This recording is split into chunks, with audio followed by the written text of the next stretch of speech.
Hi, I'm Dustin Abbott, and a couple of days ago I released this video segment here where I compared the color rendition from the Canon 5D Mark IV, the color science, to the new Sony a7R3.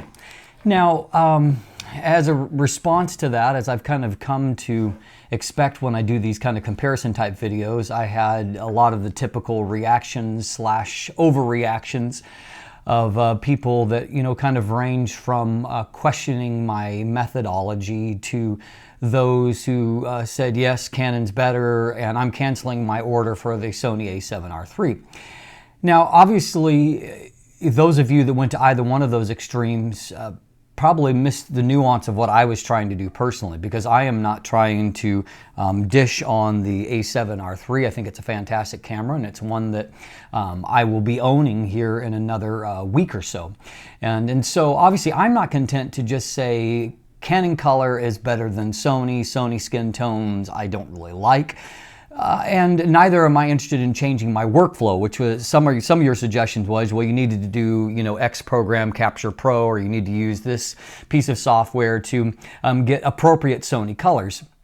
Well, bottom line is that I have a workflow that I'm heavily invested in, and I have been for many years now, and I'm not interested in having to change that workflow. And so what I'm here to do today is to show you how that I've spent a little bit of time over the last few days trying to develop some color profiles to tweak the output that I'm getting from this camera, and so that I can get skin tones and thus, for portrait work that I actually like. And so I'm going to jump in and quickly demonstrate to you what I've done, and then I'll give you a little bit of wrap up at the end with a little bit of information on how you might be able to get those profiles.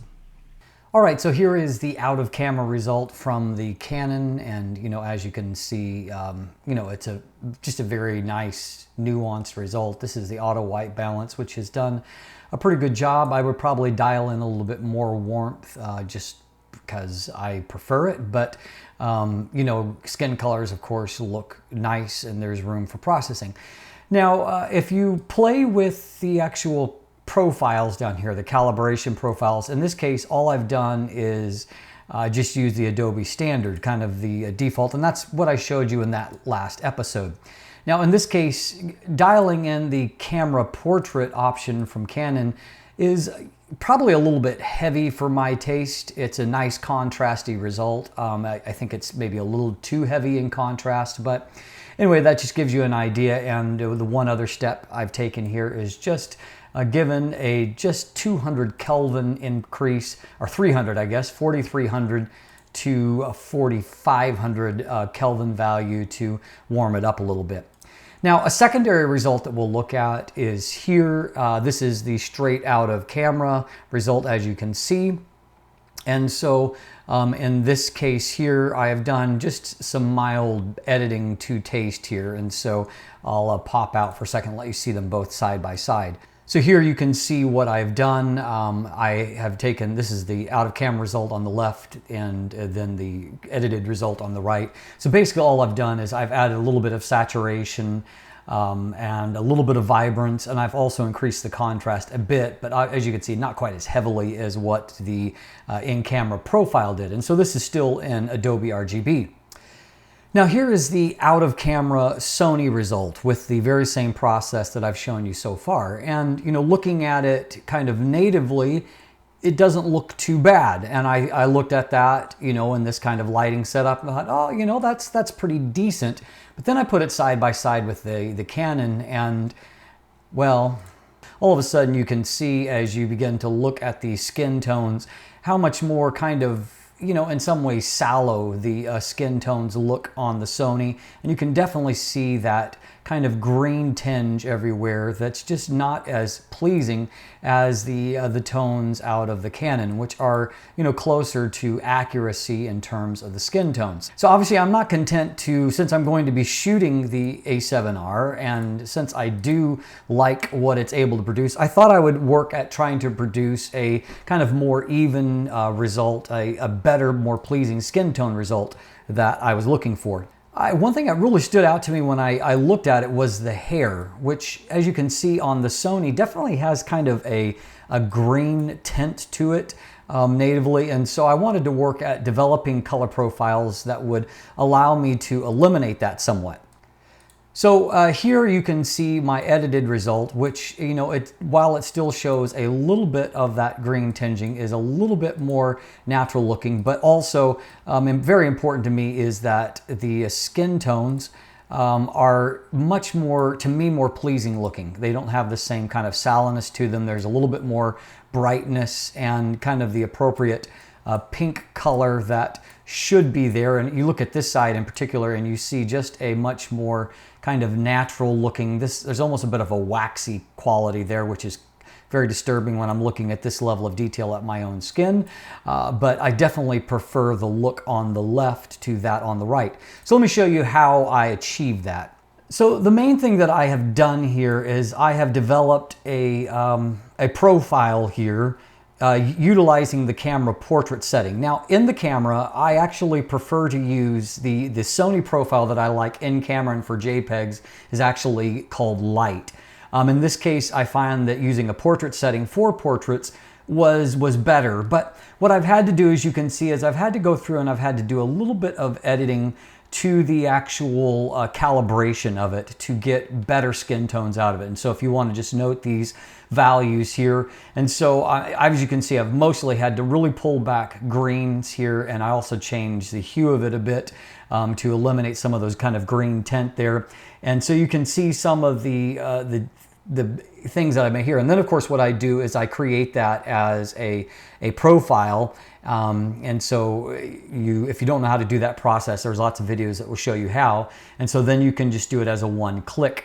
Now the other thing too is that I've just made a change here, and eventually I'll make my own custom S curve here, or tone curve that will suit a little bit better. Here I've just used an out of box option, and so here you see kind of the linear version, which frankly to me it lacks a little bit of contrast, and so I like the medium contrast look, which adds contrast, but it's not too heavy, and going to a strong contrast is not bad actually, but it's a little bit kind of like that first Canon profile that I showed you, which is just a little bit heavy for my taste.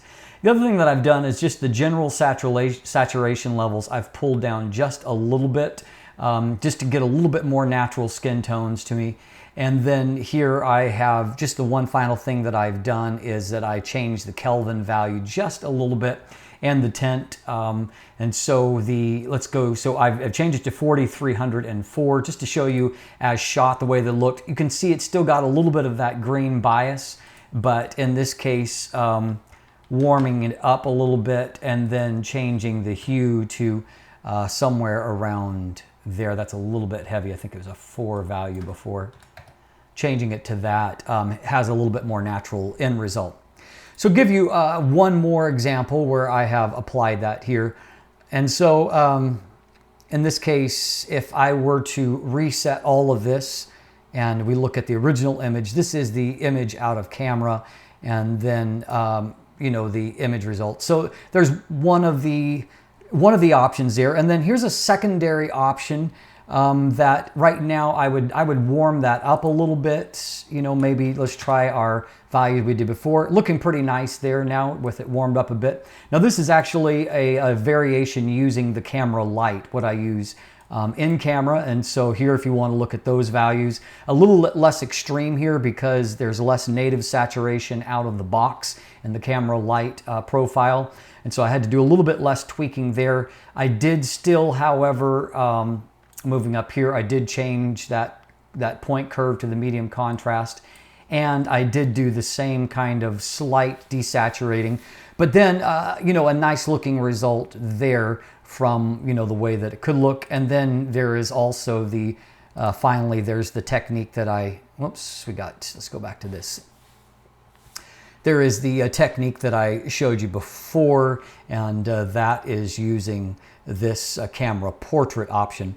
So here I'll give you a look at these side by side so you can kind of compare skin tones. You know, two different approaches. This one is a little bit more saturated skin tones, and so I mean you can kind of choose which you like better. But you know, in these cases I've ended up with an end result that I like out of the Sony a7R, and this is Mark III.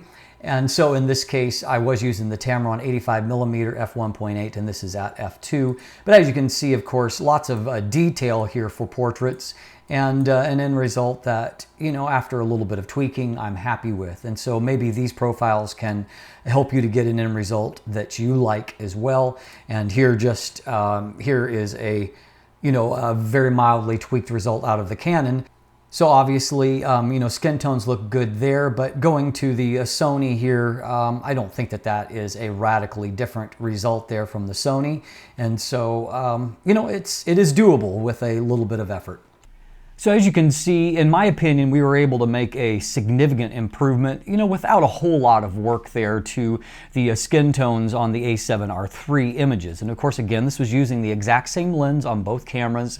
And so trying to equalize conditions as much as possible. And unlike my previous outdoor portrait test, obviously these conditions were entirely controlled. And so those of you that like to complain about methodology, obviously that's not a factor. There's no outside variables in that, other than if you're discontent that I've used Adobe.